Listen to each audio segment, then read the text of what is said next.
Here is a super small ALDI haul. We're going to be going out of town on next Saturday, so it's only going to be for a couple days, or for a week, but nothing over that.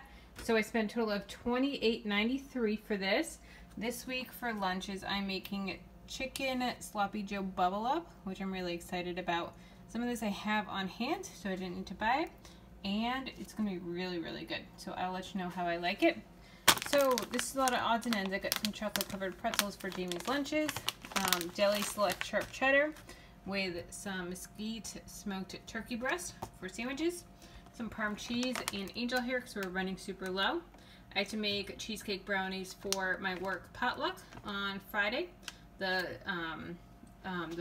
Friday before Labor Day, so I had to pick up brownie mix and cream cheese.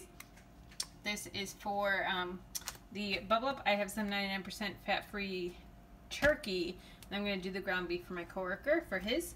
It needed some yellow mustard and some jumbo biscuits. So I think that I have everything else. Have garlic. I'm not using onion. I'll use onion powder. Pasta sauce. Have that.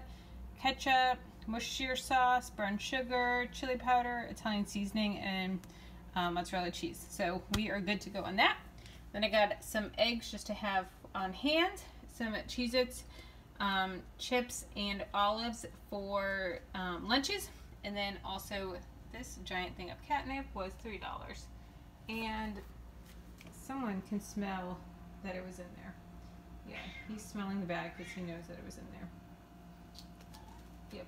And it's gonna be quite interesting. So this is my ALDI haul for the week. Let me know what you guys are having, and I will talk to you later. Bye, guys.